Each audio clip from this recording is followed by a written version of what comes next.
Bonjour à tous. Est-ce que tout le monde nous entend bien? On est déjà 64 personnes, 66, donc ça monte en flèche. Donc, Laurent Emery, directeur général du regroupement des gestionnaires et copropriétaires du Québec. Je suis avec Maître Bruno Bourdelin, que certains d'entre vous connaissent, avocat spécialisé en droit de la copropriété au cabinet de Grand Prix Jolicoeur, et Laurie Murphy du cabinet de gestion Griffin. Donc, bonjour à vous deux. Donc, comment ça va se passer? C'est que Maître Bourdelin et Mme Murphy auront 20-25 minutes pour pouvoir s'entretenir. Ensuite, on va prendre quelques questions. Malheureusement, considérant qu'on est près déjà de 200 personnes, on n'aura pas la capacité de répondre à l'ensemble des questions. Par contre, on va faire de notre mieux pour pouvoir y répondre en grande partie. Donc, vous avez la possibilité d'écrire vos questions dans la section questions et réponses. À noter que vous êtes les seuls à voir, en fait, les conférenciers sont les seuls à voir les questions. Donc, ce soir, c'est le début d'une série de 4 webinaires. Donc, quelles sont les mesures à mettre en place dans votre copropriété pour lutter contre la propagation du virus? Que faire des copropriétaires en isolement? Et quelles mesures de distanciation sociale, fermeture des parties communes non essentielles, livraison, entretien ménager, gestion des ascenseurs à faire? Donc, ça, c'est clair que Laurie va pouvoir nous entretenir de ça, puis déjà des choses qu'elle a mis en place dans certaines de ses copropriétés.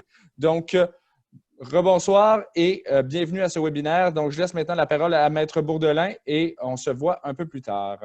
Donc, écoutez, c'est certain en fait qu'on est dans une situation qui est vraiment inconnue et qui est très nouvelle. Donc, il a fallu mettre en place des solutions relativement rapides et puis y penser aussi assez vite. Au niveau des mesures à mettre en place, c'est la grande question. C'est en fait les gestionnaires ont dû, je pense, rebondir assez rapidement. Donc, ils ont fait, je pense que les mesures qui sont à mettre en place, c'est par exemple le nettoyage qui est plus fréquent des surfaces, des équipements, l'installation des distributeurs. Il y a aussi une question en fait qui est importante, qui est particulière, c'est la fermeture de tout ce qui est les espaces d'agrément, donc les piscines, les spas, les autres installations communes qui sont de ce style-là. Et une grande question en fait s'est posée vis-à-vis de ça, c'était de savoir quel est le pouvoir du conseil d'administration de faire de telles fermetures. Car c'est certain aussi que ça vient en fait attaquer le droit de jouissance de la part des copropriétaires. Alors, à ce niveau-là, à plusieurs reprises, et puis je me prononcerai encore aujourd'hui sur le fait que l'article 1039, qui donne le devoir aux syndicats et au conseil d'administration en fait, d'agir dans l'intérêt de la collectivité des copropriétaires, vient aider le conseil d'administration à prendre ce type de décision. Mais c'est certain que ni le Code civil ni les déclarations de copropriété ont été rédigées en prévision d'une pandémie mondiale. Donc, après aussi, les questions d'affichage dans les parties communes, les consignes sanitaires émises par Santé Canada et les autres organismes, ça aussi, c'est quelque chose où on va les suivre de manière aussi à les rapporter au sein de la copropriété et de les adapter. Il a fallu aussi prendre la décision de reporter les assemblées de copropriétaires, voir aussi comment tenir les réunions du conseil d'administration de manière technologique. L'utilisation aussi l'encadrement au niveau de l'utilisation des ascenseurs, et puis évidemment aussi une communication fréquente au niveau des copropriétaires. Maintenant, il y a des questions aussi qui se posent, c'est au niveau de la gestion au niveau de la communication, au niveau de la gestion donc de l'individu dans une situation de confinement où c'est pas nécessairement évident. Donc maintenant, pour ce point, je vais laisser la parole à Madame Murphy qui va nous donner son point de vue du côté gestionnaire. Oui, merci Bruno. En fait, effectivement, je pense que la communication est vraiment clé dans ces moments-là. Il faut s'assurer de rassurer les gens. En tant que gestionnaire, on est responsable de l'entretien des parties communes, de s'assurer que les gens se sentent bien dans leur copropriété, puis d'être capable d'aller faire ce qu'ils ont besoin de faire dans les parties communes, pour utiliser, les parties communes pour aller prendre des marches, pour aller faire leurs courses et se sentir à l'aise, effectivement, de prendre l'ascenseur, de mettre des consignes en place justement pour prévenir les regroupements dans les parties communes, que les voisins se côtoient, de s'assurer également qu'il y a moins de 2 personnes dans les ascenseurs. Maintenant, même, on demande d'être une personne ou une famille par ascenseur.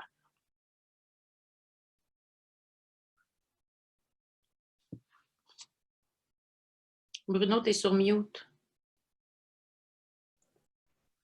Pardon. Comment est-ce que ça a été perçu en pratique, la fermeture des salles de sport, spa, etc.? Bien, je pense que les gens ont vraiment apprécié que les mesures ont été prises dès le début. Justement, c'est certain que c'est dommage. Les gens vont au gym quand les gens ont acheté un immeuble avec ces services-là. Ils aiment profiter des aires communes, ils aiment profiter des services qui sont offerts. Mais je pense que, en général, les gens ont bien compris la nécessité de fermer ces espaces-là pour leur bien commun. OK. L'autre point, donc bon, il y avait la question de distanciation, fermeture des parties communes non essentielles, livraison, entretien ménager, gestion des ascenseurs. Je pense qu'on a un petit peu couvert la question de la distanciation et la gestion des ascenseurs. Au niveau de l'entretien ménager, qu'est-ce qu'on fait du côté de la gestion? C'est certain qu'il faut augmenter la fréquence. Il faut augmenter la fréquence, puis il faut également regarder avec les compagnies de conciergerie les produits qu'ils vont utiliser pour faire le ménage. Donc, il faut s'assurer qu'il y ait des produits qui vont pouvoir être pour bien nettoyer, pour désinfecter les endroits communs. Donc, on parle des poignées de porte, les boutons d'ascenseur, les endroits où ce que les gens vont être le plus propices de toucher. On a des concierges qui utilisent d'hydrogène de peroxyde justement pour s'assurer que ça soit bien désinfecté plusieurs fois par jour. Donc, c'est vraiment avoir un suivi puis une communication aiguë, étroite avec les concierges dans les immeubles. Est-ce que vous avez augmenté le nombre de passages au niveau de l'entretien? Certainement, certainement. Habituellement, les ascenseurs peuvent se faire nettoyer en moyenne 2 fois par jour. Donc là, nous, on les fait tout dépendant des horaires des concierges, mais on essaie de le faire le plus fréquent possible. Donc, on a doublé, donc à 4 nettoyages par jour. OK. Du côté des... il y avait une autre question qui faisait partie en fait du thème ici, c'était que faire avec les copropriétaires en isolement ou infectés. Puis ça, c'est une grande question qui est posée, c'est peut-être la plus compliquée. On avait une discussion jusqu'à récemment en fait avec Monsieur Emery sur le sujet. C'est une question en fait de balancer les droits de la collectivité avec les droits individuels. Puis il y a quelque chose qui est extrêmement important et qu'il faut rappeler, c'est le droit des copropriétaires aussi à jouir de leur vie privée. Et ça, c'est majeur. Puis c'est vrai aussi qu'il y a une réalité qui est différente entre les petites copropriétés et les grandes copropriétés, puisque dans les petites copropriétés en particulier, bah, c'est facile aussi d'arriver à identifier la personne qui va être affectée sans qu'elle veuille nécessairement l'être identifiée. Donc, que faire à ce niveau-là? Déjà, c'est l'inviter, du côté du conseil d'administration, c'est de l'inviter à ce qu'elle s'identifie auprès du conseil d'administration de manière totalement confidentielle. C'est certain que le conseil d'administration a un intérêt, et lui aussi, bien sûr, il va falloir qu'il maintienne absolument la confidentialité. Il a un intérêt à savoir qu'il y a un cas qui existe dans l'immeuble pour qu'il puisse aussi prendre certaines décisions par rapport à ça. Que ce soit au niveau du nettoyage ou que ce soit aussi au niveau de l'assistance auprès de cette personne afin que sa quarantaine puisse être la plus, j'allais dire la plus agréable. C'est vraiment, le mot n'est pas le bon, mais la moins désagréable possible et qu'elle soit peut-être aussi la moins encouragée par contre à sortir. Madame Murphy, qu'est-ce que vous en dites? Comment est-ce que vous avez vécu? Est-ce que vous avez vécu des cas en fait déjà de ce style-là? Oui, en fait, on en a vécu quelques-uns. On appelle la personne. Dans le fond, quand les personnes viennent à nous, donc nous informent de la situation, ce qu'on fait, c'est qu'on leur offre également notre disponibilité pour s'assurer que cette personne-là a besoin de rien, qui est capable de rester chez elle en confinement nécessaire. Alors, si jamais il y a des déchets à sortir ou des commissions à faire, on se rend disponible pour eux. Je pense que c'est très important dans ces moments-là d'avoir l'appui du gestionnaire. À date, on n'a pas eu, ils ont eu quand même, ils ont été capables de rester confinés dans leur logement sans problème. On demande aussi, une fois qu'on connaît la situation, on demande au conseil d'administration s'ils désirent qu'on divulgue aux copropriétaires. Donc, la décision finale va revenir au conseil d'administration s'ils désirent de partager ou non avec le reste de la copropriété. On a des gros immeubles. Donc, les plus gros immeubles, à date, on a eu l'accord du conseil d'administration pour partager l'information qu'il y avait un cas. Par contre, on s'assure que ça reste confidentiel. On ne donne pas l'étage. On ne donne pas non plus le numéro de condo, évidemment. Et puis, on s'assure que les personnes qui ont des questions, on les retourne vers ce que Santé publique est en train d'informer les gens, donc s'assurer qu'ils prennent encore les mesures nécessaires. Ils devraient déjà prendre les mesures nécessaires, mais on s'assure qu'ils prennent les mesures nécessaires en sachant qu'il y a quelqu'un dans leur immeuble. Je pense qu'on va en avoir de plus en plus de toute façon, là. Alors, ça devrait... les gens commencent à être habitués, là. Excellent. Si je peux me permettre, il y a 2 questions qui nous ont été partagées cette semaine, auxquelles on a répondu, mais c'est important quand même de le préciser parce qu'on a beaucoup parlé des fameuses marches de santé qui étaient, si on veut, prescrites par M. Legault. Dans les copropriétés, bien entendu, avant de se rendre à l'extérieur, il faut marcher à l'intérieur, souvent dans les corridors. Donc, il y a une prise de position qui a été prise au niveau du regroupement. Puis, Mme Murphy, peut-être vous entendre à ce niveau-là, parce que vous gérez des copropriétés dans lesquelles il y a des corridors, des halls d'entrée et tout ça. Je pense que ça fonctionne pour les petites copropriétés également. Nous, on est d'avis, et c'est ce qu'on a recommandé, c'est que les corridors, les halls d'entrée ne devaient pas servir de zone pour déambuler, mais bien de zone de passage. Donc, un copropriétaire non infecté et non en quarantaine peut se servir du corridor pour se rendre à l'extérieur du bâtiment, bien entendu, mais ça ne doit pas devenir une zone pour prendre des marches à travers l'immeuble, ni les halls d'entrée. Donc, peut-être, Mme Murphy, à ce niveau-là, est-ce que vous avez vu des cas dans certaines copropriétés où on voyait ce genre de comportement-là?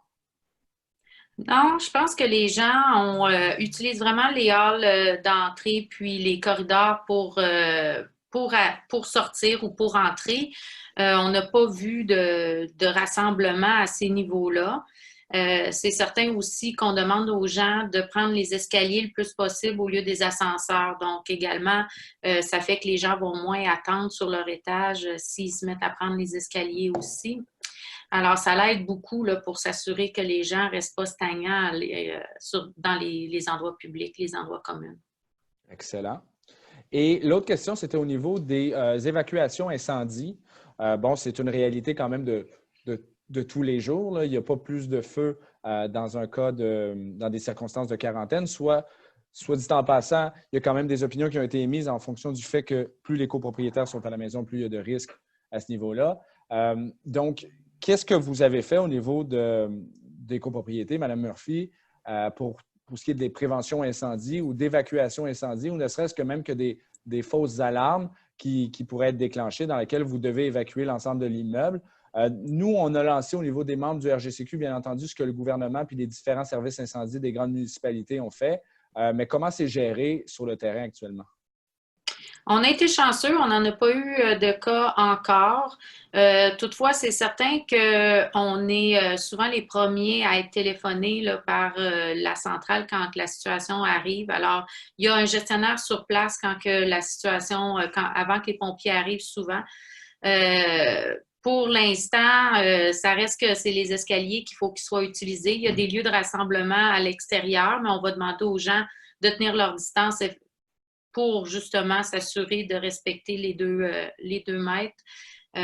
Mais c'est certain que pendant des situations d'alarme, incendie de cette façon-là, il faut vraiment s'assurer que les gens comprennent l'importance de pouvoir garder leur distance. Excellent. Maître Bourdelin, on a beaucoup parlé de ce qui a été mis en place actuellement, puis vous me corrigerez si je me trompe. Quelles sont au-delà des obligations de base du syndicat, quelles sont les responsabilités des administrateurs bénévoles, parce on a à l'écoute avec nous beaucoup de gens. Madame Murphy est gestionnaire professionnel, donc mandatée par le conseil d'administration, par la copropriété. Mais qu'est-ce qu'on fait de toutes ces mesures-là qui doivent être mises en place dans les petites copropriétés, souvent avec des administrateurs bénévoles? On a déjà certaines questions de personnes qui nous parlent d'administrateurs qui sont au travail, donc de 9 h à 17 h ou même plus dans certains cas, donc qui ne peuvent pas nécessairement toujours agir. Donc, est-ce qu'il y a une obligation pour les conseils d'administration? Et sinon, est-ce qu'il y a une obligation envers les bénévoles de la copropriété là, qui pourraient actuellement aider le conseil d'administration dans les mesures de nettoyage? Il y a toujours une obligation, mais c'est une obligation de moyens. Puis c'est en fonction en fait du contexte qu'on a cette obligation de moyens-là. Donc, évidemment, il va y avoir une plus grande obligation dans les plus grosses copropriétés parce qu'on a davantage de moyens que dans les petites.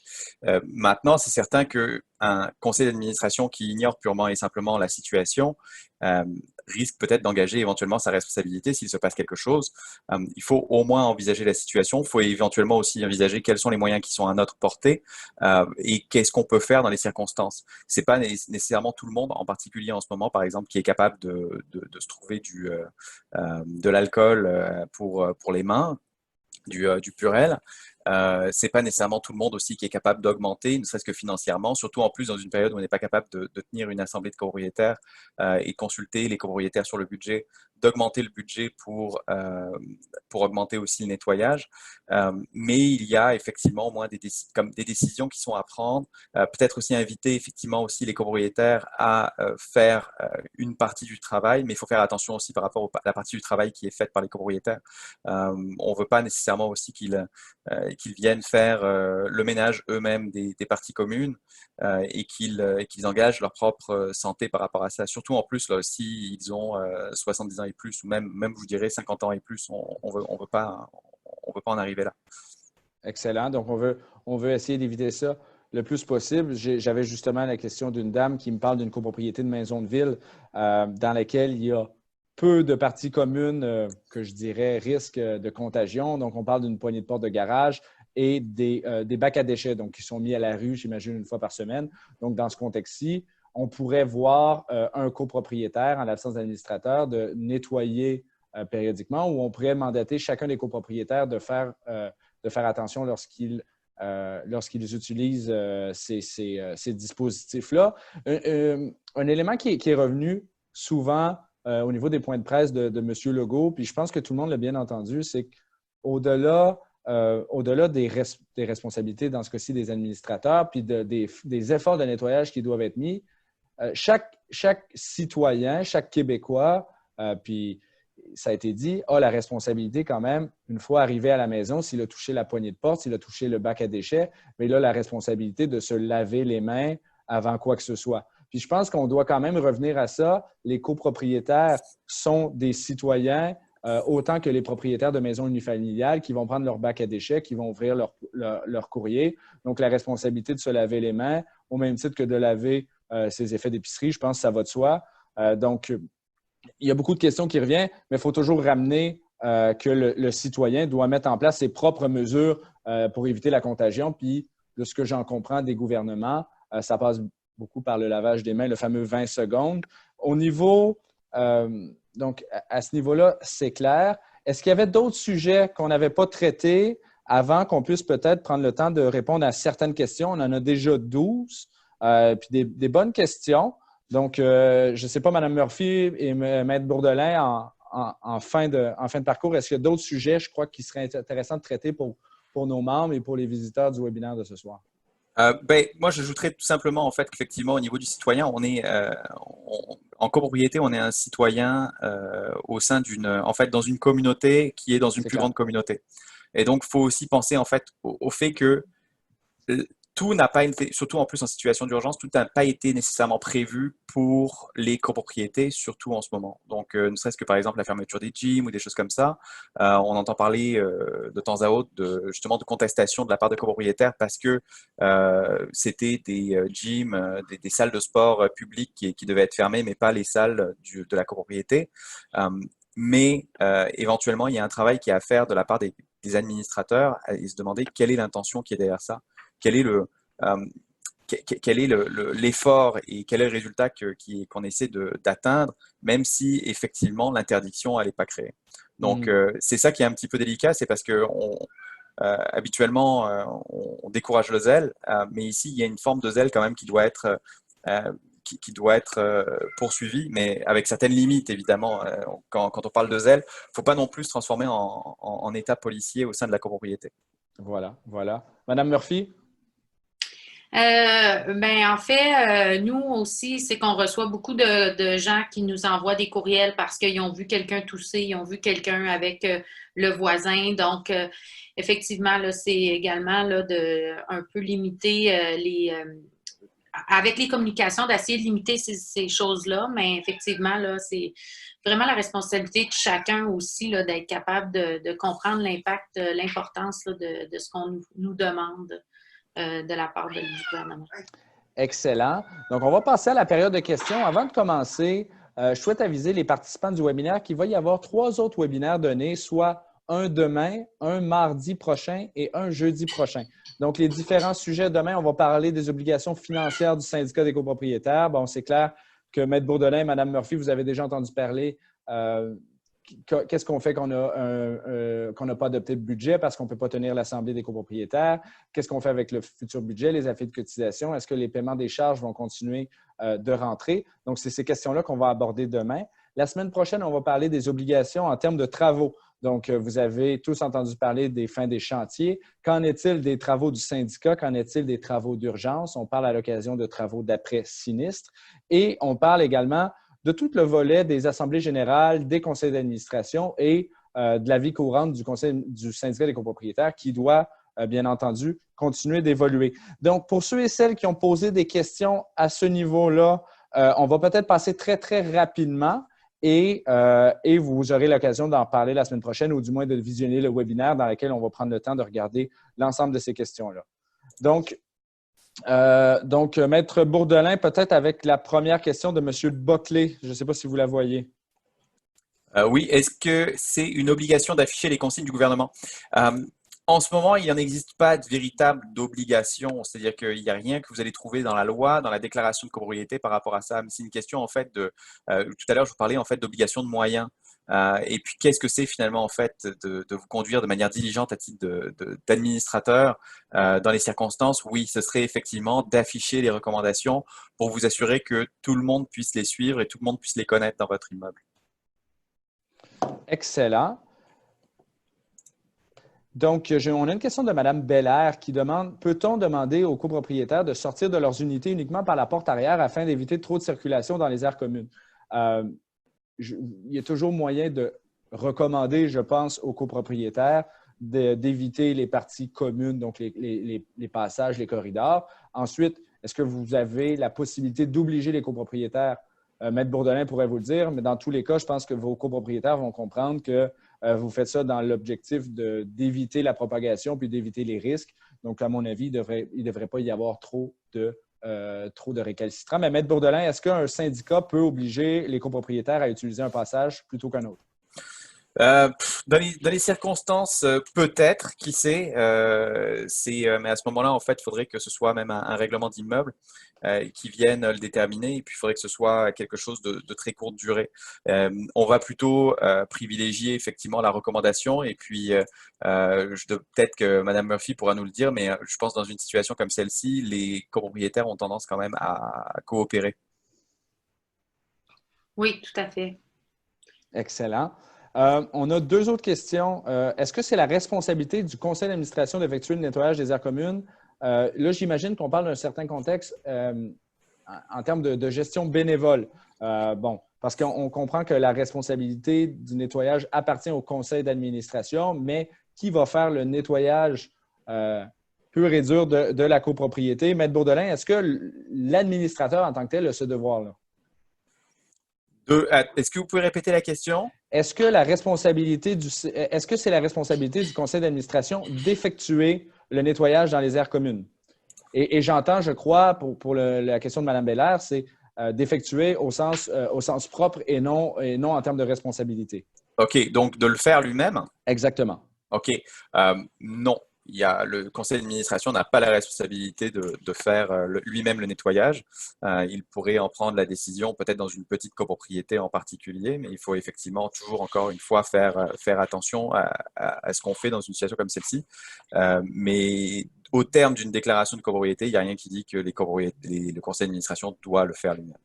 Excellent. Donc, ils pourraient engager une firme de nettoyage s'ils n'ont pas la possibilité de le faire C'est eux-mêmes. en général ce que tout le monde fait, absolument. C'est ça. Dans les petites copropriétés, peut-être que ça peut se faire bénévolement, mais encore là, il faut voir la responsabilité du conseil.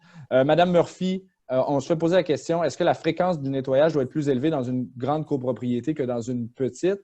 Il va sans dire qu'il y a peut-être de plus grandes parties communes, plus de portes, plus d'éléments à nettoyer dans une grande copropriété. De votre côté, avez-vous des petites, des grandes copropriétés et à quoi ressemble la fréquence du nettoyage? C'est certain que dans des grandes copropriétés, il y a déjà plus de nettoyage. Donc, on a déjà des contrats qui a plus de temps dédié pour le nettoyage. Pour l'instant, c'est certain que les grosses copropriétés, mais on va essayer de faire le nettoyage des ascenseurs beaucoup plus souvent. Mais en temps normal, là, je pense que ça se limite pas mal avec les nettoyages au 4 fois par jour pour les copropriétés où on a des ascenseurs. Les autres, c'est certain que c'est peut-être un peu moins souvent pour les plus petites copropriétés, mais ça reste quand même que ça a augmenté la fréquence. Excellent. On a une question par rapport à la description des parties privatives, la fameuse unité de référence qui doit être votée avant le 13 juin 2020. En l'absence d'Assemblée générale, il existe plusieurs façons actuellement. Il y a un webinaire qui va être consacré à ça. Il existe des possibilités d'assemblée par procuration. Il existe des possibilités de consultation en web. Il existe éventuellement même des possibilités de tenir les assemblées en web. Donc ça, ces questions-là vont pouvoir être abordées. Et sinon, vous pouvez toujours envoyer vos questions au Regroupement des gestionnaires et copropriétaires du Québec et on pourra vous référer vers une consultation juridique si vous avez des cas spécifiques. Sinon, au niveau du regroupement, on a envoyé une infolette à tous nos membres dans laquelle on demande aux syndicats des copropriétaires qui ne pensent pas arriver pour le 13 juin 2020 à faire adopter leur unité de référence, de nous écrire et de nous envoyer la réponse de votre assureur. Donc, d'aviser votre assureur et de nous envoyer sa réponse. Mais dans tous les cas, la semaine prochaine, on va pouvoir parler de ces questions-là. Nous sommes 7 copropriétaires dans un bâtiment sans ascenseur. On a de la difficulté à trouver des produits nettoyants. Que vous pouvez nous faire comme approche? Donc, cette personne-là, malheureusement, est anonyme. Donc, je vous invite à m'écrire votre adresse courriel directement. Nous, on a référé directement au site du gouvernement du Canada parce qu'il existe des alternatives. Comme Maître Bourdelin l'a dit, on a de la difficulté à trouver des purelles, des lingettes Lysol et tout ça en ce moment dans les épiceries. Mais il existe des alternatives avec des produits nettoyants du marché. Mais il faut se fier exactement à ce que le gouvernement du Canada ou le gouvernement du Québec indique. Donc, on va pouvoir vous envoyer ça par courriel. Donc, est-ce que les gens sont obligés de nous informer s'ils sont infectés ou non? Donc, Maître Bourdelin peut-être et peut-être Mme Murphy, là, si vous avez des précisions à nous donner par la suite. La réponse courte, c'est non. Ils ne sont pas tenus de vous informer. Ce qui est fait, et Mme Murphy pourra confirmer, c'est qu'ils sont invités à informer le conseil d'administration, mais il n'y a rien qui puisse les forcer à le faire. Donc, que ce soit la loi, et puis aussi, on ne pourrait même pas les forcer, que ce soit par règlement d'immeuble ou je ne sais quoi. C'est quelque chose aussi qui leur appartient parce que c'est relatif à leur état de santé.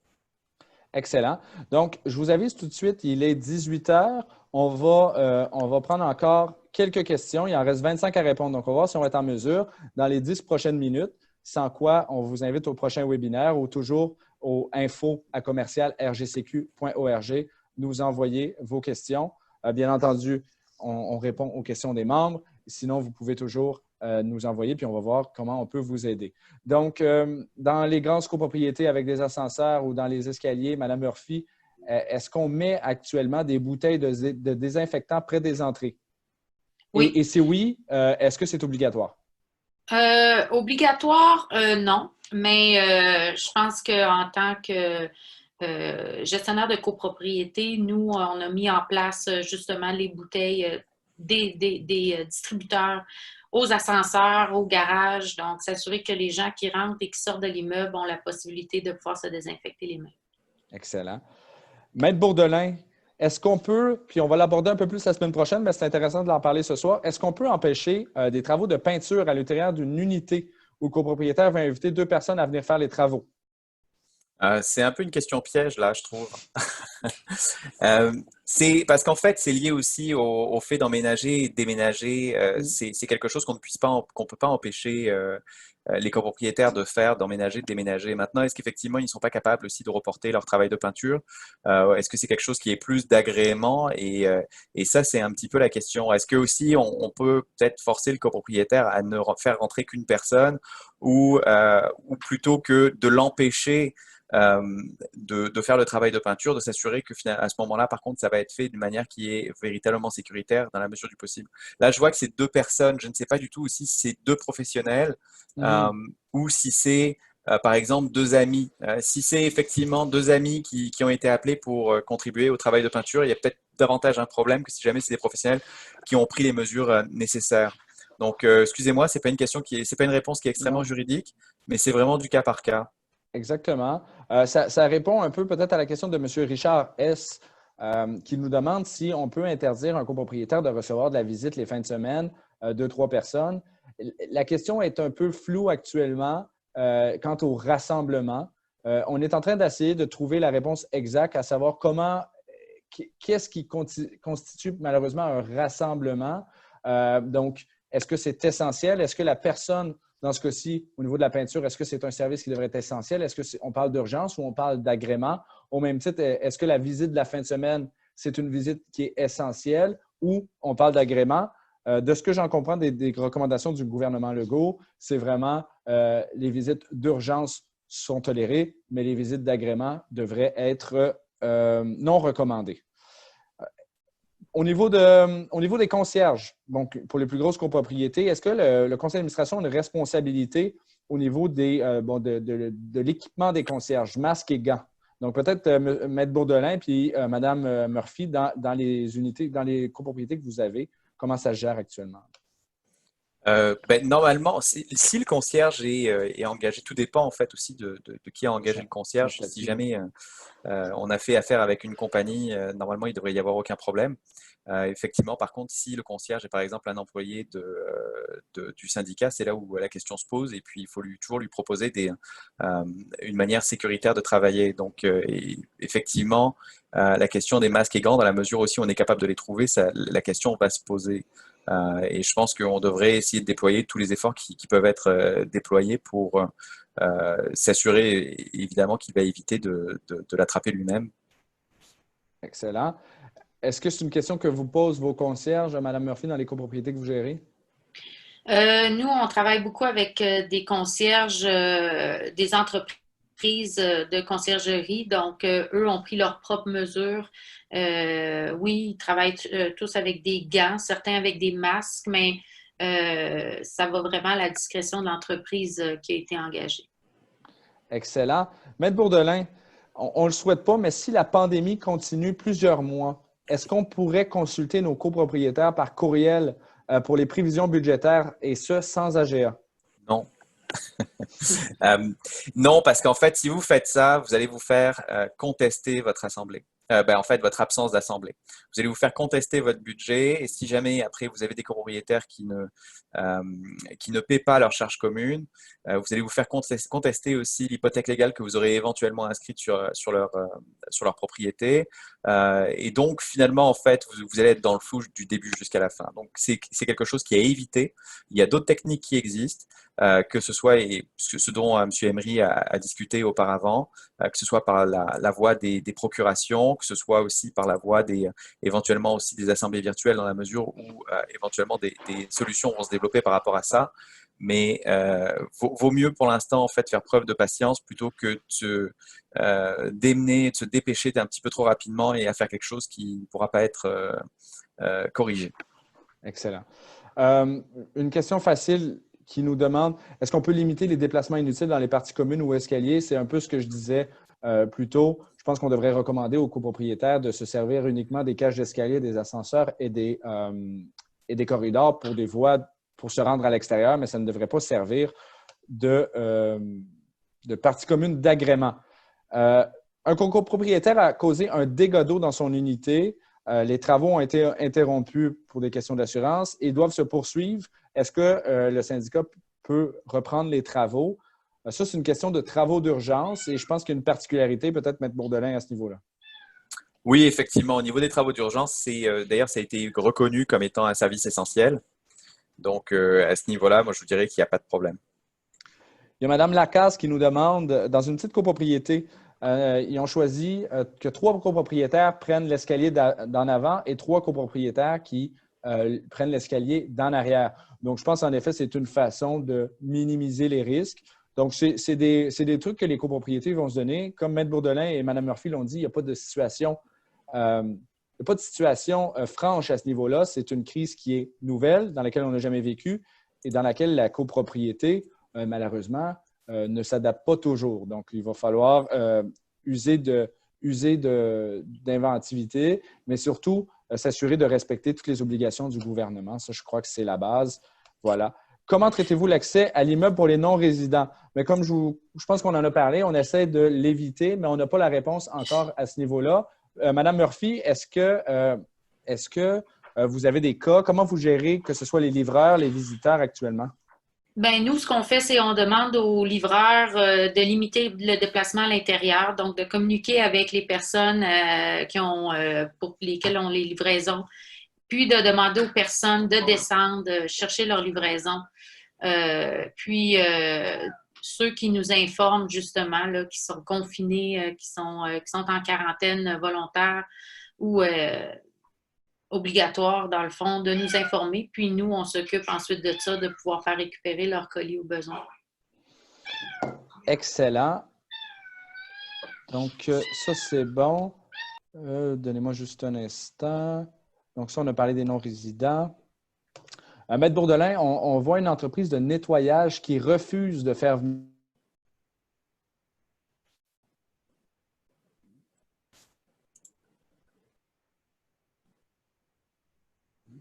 Laurie?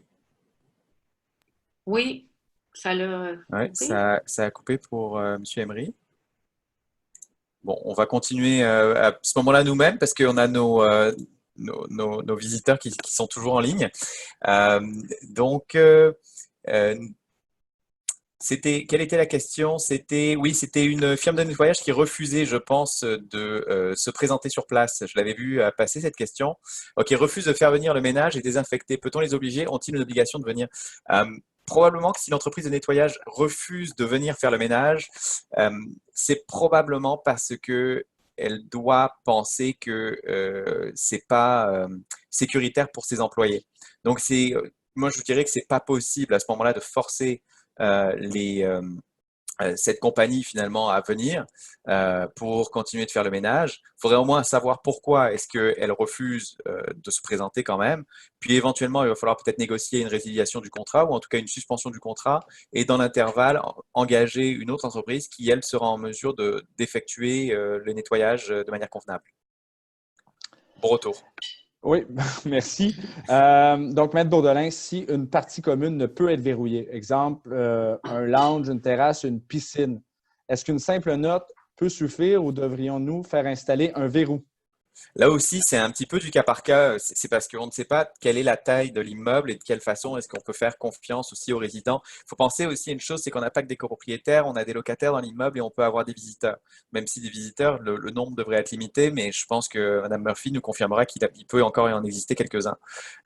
Donc, il faut penser à l'ensemble de tout ça. Il faut aussi penser à une chose, c'est qu'au niveau de la note, elle vaut ce qu'elle vaut, en fait, la note. Même si vous indiquez quelque chose du genre c'est à vos risques et périls, ça ne veut pas dire que c'est une exonération pour le syndicat et une exonération aussi pour le conseil d'administration. Et puis aussi, il faut penser que à ce moment-là, vous allez devoir quand même continuer de faire la maintenance de ces parties, même si vous avez indiqué la note, mais que vous n'avez pas fermé, parce que le syndicat reste responsable pour le défaut de maintenance, le défaut d'entretien au niveau des parties communes. Alors, advenant que quelqu'un l'attrape, ou même quelqu'un aussi se blesse dans une salle qui est finalement fermée et peu utilisée parce que de toute façon vous aurez mis un avis, vous ne savez pas combien de temps est-ce que la personne à ce moment-là va rester et blessée et immobilisée. Donc c'est une certaine prise de risque. Moi j'aurais effectivement tendance quand même à la fermer pour plus de sécurité. Excellent. Il y a Mme Simard qui dit que dans le bulletin que le RGCQ a fait parvenir cette semaine, qu'on devrait mettre dans une situation d'isolation une copropriété dans laquelle il y a un cas déclaré. On va vérifier l'information, mais je ne crois pas que c'est ça qu'on a dit. Donc, en effet, Mme Murphy dit que dans le cas qu'il y a une copropriété, une personne infectée, on demande bien entendu aux copropriétaires de faire doublement attention, mais il n'y a pas lieu de mettre en quarantaine l'ensemble de la copropriété. Pas du tout. Ça, c'est avec l'information qu'on a actuellement. Soyons honnêtes à ce niveau-là. Voilà. Qui paie les coûts de cette surcharge, Maître Bourdelin? Les copropriétaires ou les firmes de nettoyage? Ah, ben, c'est les copropriétaires qui vont finir par payer ça. Donc, s'il y a une augmentation des fréquences de nettoyage, ben ça va être une entente entre la firme de nettoyage et le conseil d'administration. C'est bien ça? C'est ça. Il faut toujours, bien sûr, retourner au contrat, mais ça m'étonnerait qu'il y ait une firme de nettoyage qui n'ait pas limité le nombre de fois qu'elle allait se rendre à l'immeuble ou autre. Donc, ça va être au syndicat de payer. Voilà. Il y a M. No qui aimerait savoir si on peut obliger les copropriétaires à aviser de leur quarantaine ou si ils sont infectés. C'est une information qu'on a dit un peu plus tôt. On ne peut pas obliger un copropriétaire. En fait, on n'a pas le droit d'obliger une personne à divulguer son état de santé. Ceci dit, on peut recommander aux copropriétaires d'aviser le conseil d'administration s'ils sont affectés ou s'ils sont en quarantaine pour des raisons de voyage, etc. Que faire si on a des résidents dans notre copropriété qui continuent de recevoir des visiteurs, des résidents de plus de 70 ans? Vis-à-vis des personnes de plus de 70 ans, moi, ce que j'ai vu, c'est qu'il y a des recommandations qui sont émises, mais il n'y a aucune espèce d'interdiction qui est faite. Bon, à part au niveau des résidences pour personnes âgées, là, mais en matière de copropriété, en matière de personnes qui vivent par elles-mêmes et qui sont indépendantes, c'est ça, c'est des recommandations. Donc, si des personnes de plus de 70 ans continuent aussi de recevoir de la visite, il n'y a pas grand-chose à faire. Des rappels, peut-être un rappel de manière privée à l'effet qu'elle est en train de prendre des risques inutilement pour elle, etc. Mais voilà, c'est pas. Puis bon, après, je parle outre aussi de la question du rassemblement et de l'interdiction de manière générale des rassemblements, là. Mais vous ne pouvez pas les interdire sinon. Excellent. Il y a une question qui est pertinente de Mme Hélène, puis je crois que ça va être pour Maître Bourdelin. Les restrictions qui dépassent les règlements d'immeubles ou de copropriété ne relèvent-elles pas du gouvernement plutôt que du syndicat des copropriétaires ou des administrateurs au plan juridique?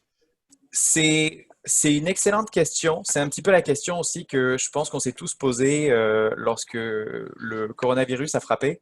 C'était de savoir qu'est-ce qu'on fait avec ça. Est-ce qu'on attend finalement aussi que le gouvernement agisse ou pas? Le problème, c'est que si jamais on attend que le gouvernement agisse dans une situation justement d'urgence et où il est en train un petit peu de pallier à tous les cas de figure en même temps et que c'est tous les pans de la société qui sont un petit peu en train d'être régis en ce moment, vous risquez finalement en fait d'avoir agi trop tard. Il y a une question aussi de responsabilité au niveau du conseil d'administration et qu'il doit agir de manière raisonnable et dans les circonstances, agir de manière raisonnable lorsqu'on sait finalement ce qui est en train de se passer, ben, c'est d'aller, comment dire, dans le prolongement en fait de ce que fait le gouvernement plutôt que d'attendre juste que le gouvernement formule des décrets, formule des interdictions. Excellent. On va prendre les deux dernières questions. Il y a M. Jean-Roch Jacques qui nous demande qu'il doit faire une rencontre du conseil d'administration en avril. Il pensait la faire chez lui puisqu'ils sont uniquement 5 administrateurs. Dans les circonstances actuelles, il pense la reporter et se demande comment faire la rencontre virtuellement. Les abonnés de l'infolette du regroupement ont reçu différentes options. Donc, on entend parler de Zoom ces temps-ci, on entend parler de Skype. Donc, il y a plusieurs choses. Vous pouvez toujours bien aussi la faire par téléphone. La plupart des appareils portables peuvent permettre d'ajouter plusieurs lignes en même temps. Et la dernière question de la soirée… Je vais ajouter juste un point très rapidement. Oui. C'est qu'il ne faut pas confondre réunion du conseil d'administration et assemblée des copropriétaires. C'est clair. La réunion du conseil d'administration, vous pouvez la tenir de manière virtuelle. Il y a, même dans le Code civil, en fait, il y a quelque chose qui est prévu par rapport à ça. Ce n'est pas prévu par rapport aux assemblées de copropriétaires à tenir de manière virtuelle. C'est certain aussi que ce n'est pas la même organisation non plus. Lorsque c'est 5 personnes qui sont regroupées sur Zoom, par exemple, ou autre, c'est beaucoup plus facile de prendre des décisions. Voilà, exactement. Donc, puis ça, on en a parlé, puis je pense que c'est un peu le mot d'ordre. Donc, Maître Bourdelin, peut-être finir avec cette question-là. Sachant qu'entre les nettoyages, les personnes infectées qui peuvent toucher des boutons d'ascenseur, les poignées, les parties communes, on ne peut pas rendre, selon Hélène, le syndicat des copropriétaires responsable d'une infection. Donc, peut-être revenir sur l'obligation de moyens et l'obligation de résultats pour rassurer les membres du conseil d'administration actuellement qui sont aux prises avec ce fardeau-là. Oui, en fait, déjà, il y a deux choses. C'est que vous avez un syndicat qui est responsable donc, de l'entretien au niveau des parties communes. Puis l'entretien, voilà, faut s'adapter selon les circonstances. Et les circonstances actuelles font que on veut justement pouvoir démontrer aussi à titre de conseil d'administration qu'on a été prudent et diligent. Ensuite, éventuellement, le syndicat est tenu responsable. C'est l'article 1077 qui exprime que le syndicat est tenu responsable pour le défaut d'entretien au niveau des parties communes. Donc, il faut pouvoir démontrer justement qu'il n'y a pas eu de défaut d'entretien au niveau des parties communes. Il faut pouvoir aussi démontrer qu'on a été en mesure de s'adapter compte tenu des circonstances au niveau de cet entretien des parties communes. Alors, juste faire comme si c'était comme d'habitude, si jamais quelqu'un l'attrape, et encore, bon, au niveau de la causalité, lorsque quelqu'un va l'attraper, ça va peut-être être difficile pour cette personne de démontrer que ça a été de votre immeuble. Mais si votre immeuble devient éventuellement un hotspot, comme on dit de coronavirus, peut-être que la preuve va être plus facile et là, à ce moment-là, vous allez avoir un problème au niveau de votre responsabilité. Excellent. Le mot de la fin, puis c'est Mme Hélène qui renchérit, puis j'aime l'idée. Les copropriétaires, comme tous les citoyens du Québec actuellement, ont également une responsabilité eux-mêmes de se laver les mains, de faire attention. Et il faut comprendre que leur responsabilité, elle est toujours en vigueur. Et comprenons, Mme Murphy, vous le savez, vos clients sont des conseils d'administration, puis il y a beaucoup de conseils d'administration qui nous écoutent ce soir. Ce sont pour la plupart du temps des conseils d'administration bénévoles, monsieur, madame, tout le monde qui travaille peut-être à l'heure actuelle aussi pendant cette crise-là. Donc, il en va de la responsabilité de tout le monde d'écouter les recommandations du gouvernement et d'agir en bon citoyen, de se laver les mains, de diminuer la fréquence de ses sorties à l'épicerie, à la pharmacie, etc., de diminuer ou du moins de se confiner volontairement, d'éviter la visite pour éviter la propagation. Donc, qu'est-ce que ressentent vos conseils d'administration, Mme Murphy, pour le mot de la fin? Ensuite, je vous remercie. Je pense que nos conseils d'administration prennent ça très au sérieux. Ils veulent vraiment s'impliquer avec leur communauté pour s'assurer que le message est bien compris à travers la copropriété.